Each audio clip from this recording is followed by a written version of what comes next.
I love having coffee in the morning. Good morning, I'm Michelle with Logum Farm. I wanted to introduce you to a chicken named Splash.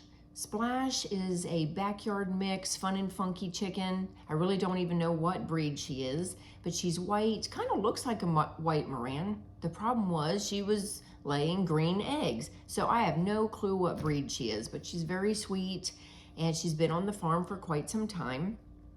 She ended up getting sick.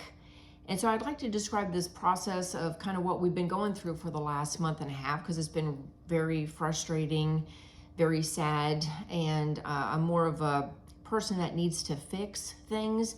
And so it's been very upsetting and stressful for me personally, because I want to make things better.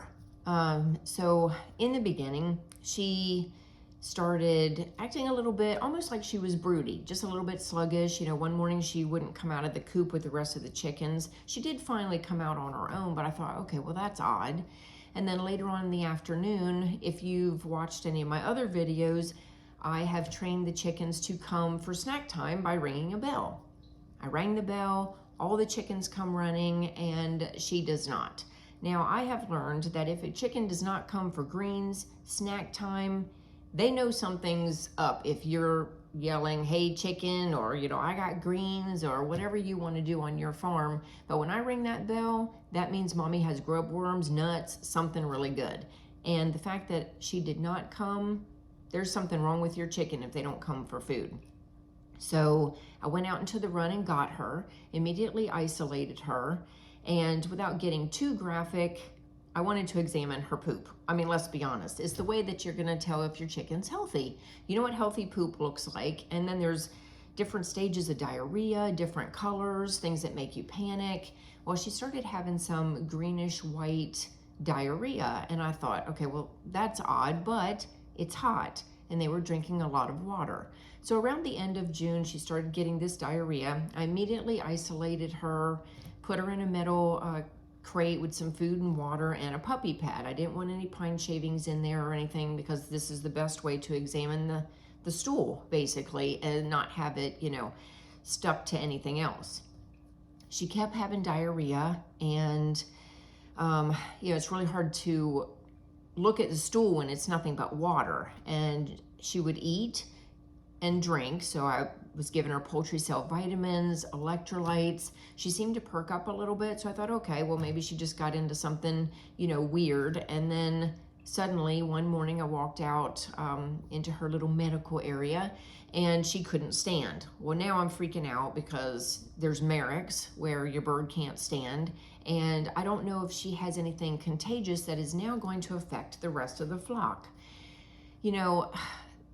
There are so many chicken diseases that we just don't have the resources to know. When you look at the diagnoses on especially Google, they all have the same symptoms. So I had no idea what was wrong with her. I belong to a lot of Facebook sites like Backyard Chicken Vet. There's Poultry Veterinary Advice. It's a place where you can go to learn what other people are going through, what symptoms chickens can have when they're sick.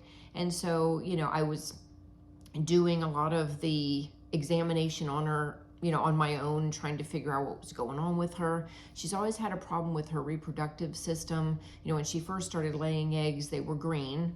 I was so excited that she was laying a green egg, and then suddenly they turned tan and then a little bit darker brown as she got older.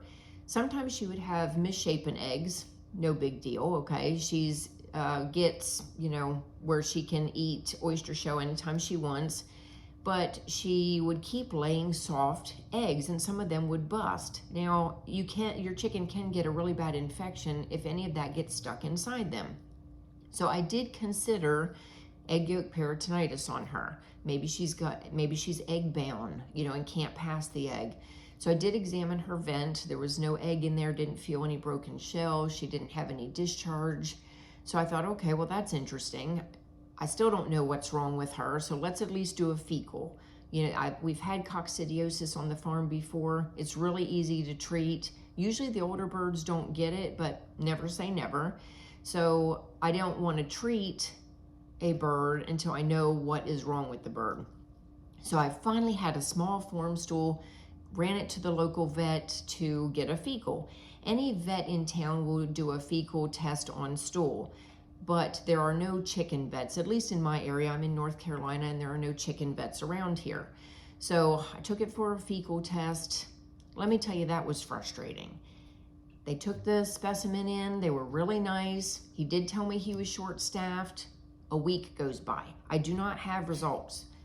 Nobody else luckily is sick on the farm. However, I still don't know what's wrong with my chicken. I can't treat her, and all I can do to the best of my ability is keep her hydrated and let her eat as much as possible. I would moisten her food, whatever I had to do to get her to eat. Scrambled eggs, she would eat some of that as long as it was easy to chew, but I still didn't have results. Another week went by and I called and finally got results of my fecal and it was normal. Well, then what is wrong with the chicken? I didn't want her to suffer any longer. By this time, it was the end of July, and I just went ahead and decided, okay, she needs a necropsy. I didn't want to call her myself because I really needed laboratory testing done. I need to know if the rest of my flock is in danger. So I took her to the local state diagnostic laboratory.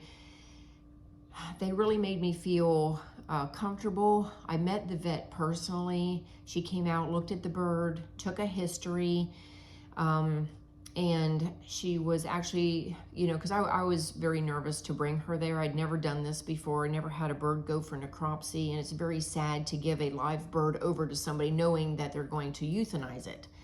But she assured me that everything would be done, peacefully, and they would try to figure out what was wrong with the bird. She also informed me that she would be going on vacation, but there would be another vet there that could give me results. So my mind was put at ease. I dropped Splash off, and the necropsy was completed.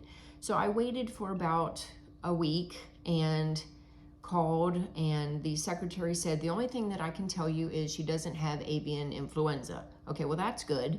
She didn't have respiratory symptoms anyway, so although anything's in the differential, I didn't think she had that to start with. But I still didn't have an answer. Again, I'm looking at the rest of my flock. They're, all behaving appropriately. But, I want an answer. I want to know what made beloved Splash sick. And so it was really, really frustrating and stressful to have to wait that long to get results. So finally, she was dropped off on July 17th, and August 6th, I finally had my answer. The vet actually was very nice and called me, said that she would send me an email with the results, but she wanted to go over the test results with me over the phone. Now, if you recall, I told you that Splash had problems with her reproductive system. I suspected, but didn't have proof. So bottom line, she ended up dying of egg yolk peritonitis, and even though she didn't have all the discharge and stuff from her vent like you sometimes can commonly see with chickens, she actually had a misshapen egg that had ruptured her oviduct.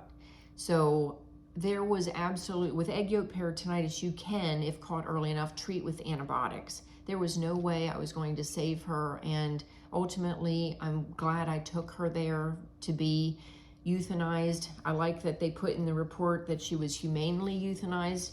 I figured they were going to do that, but it does make you feel better.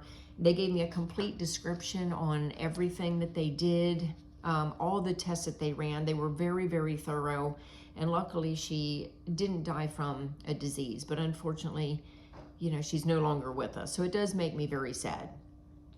I hope that this helps you know how to tell if your chicken is sick. If they don't come running when they see you, they're not happy to see you, they don't come for snack, investigate a little bit further. Maybe it's something that you can do something about.